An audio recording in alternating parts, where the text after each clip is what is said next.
Salut tout le monde, c'est votre boy Mike Ludano pour un autre épisode. J'espère que vous allez tous très bien. Aujourd'hui dans cet épisode, je vais vous parler de la fois où mon chum Burgie s'est fait donner les doigts de vendre par monsieur Chantelois, aussi appelé le Baron. Fait que ça s'est passé dans un bureau de TVA Sport, gros party de Noël. Tout le monde était bien sous, ça cocoïne. Tout le monde avait bien du plaisir.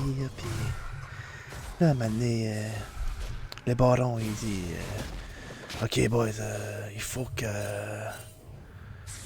que je lègue les parts du marché à un d'entre eux.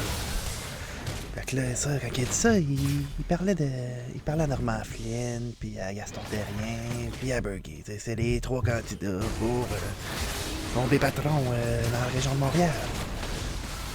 Fait qu'il y avait comme eu un concours, puis finalement Burgie avait gagné, parce que c'était le seul qui avait déjà coaché dans l'Union nationale. Il y avait eu des bonnes ventes pendant son mois.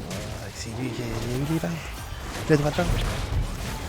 Fait que Burgie, il restait juste une étape à accomplir en fait, c'est qu'il devait rencontrer le boss à Alain Chantelois.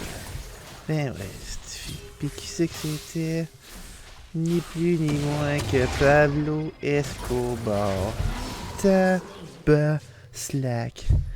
Fait que, un bon samedi soir, moi, Burgie, JC, on pogne l'avion, on monte à Colombie, rencontrer Pablo. Pas le choix, sinon, s'il n'était pas accepté par Pablo, il pouvait pas vendre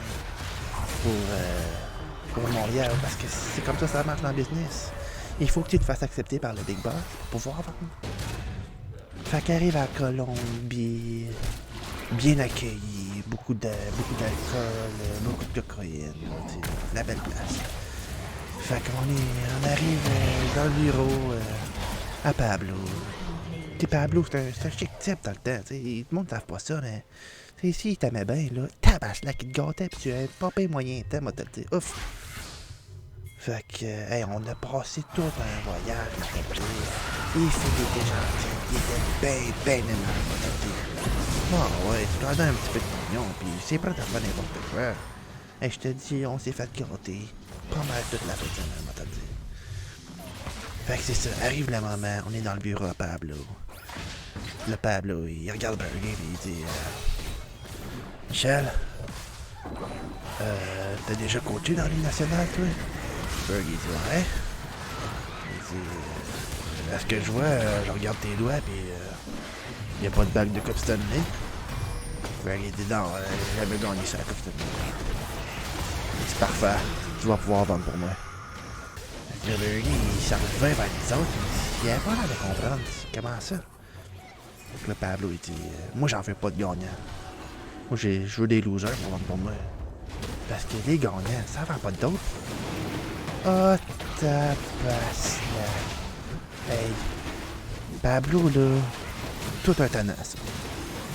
Il me faisait la morale, Colin. Ben, il faisait la morale à Burgie. Dans le fond, ce qu'il disait, c'est que Jack, t'es un bon boys, tu peux vendre la cocaïne, mais t'es un loser, dans le fond, parce que tu vends ta dope. On en revenait pas, on était bien sur le choc, mais te le dire. Tabasse là. Fait que, on est parti avec des valises, là, bien pleines de cocaïne. On a pris notre petit avion privé, on est retourné au Québec. Puis c'est comme ça qu'a commencé le règne à Burgie. Une méchante histoire, moi te le dire. De temps en temps, on voyait Pablo repasser à Montréal, mais... Tu sais, Pablo, là, quand tu le connais, chic type, tabasse. Hey, toujours en train de nous offrir à manger, à boire, à consommer. Ça, là, les amis de même, là, il n'y en a jamais assez. Ben non. Puis, c'est comme ça que le Burgie a eu les droits de vente pour l'île de Montréal. Puis là, c'est bien Burgie, il a tout le camion. Il a commencé à vendre au Québec, à New York, à Vegas. Il s'en calisse. Puis rien que t'es barriqué par Pablo, là, il n'y en a plus de limite. La police, il s'en calisse. Il se calisse de tout le monde, dans le fond. En tout cas, moi te le dire, là, c'est pas pour rien qu'il est pas plein de rang même, Burgie. Ça va tout le temps.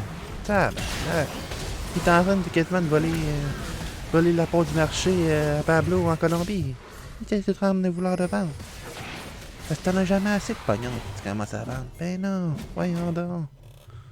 Hey, je t'ai dit, quand il a vu la rentrée Burger, là, il s'est demandé, Caroline, pourquoi j'ai perdu mon temps dans le national? Fait que c'était ma petite histoire concernant mon chum Michel Bergeron. J'espère que vous avez apprécié l'épisode et c'est un bonsoir, à la prochaine. Bonne soirée.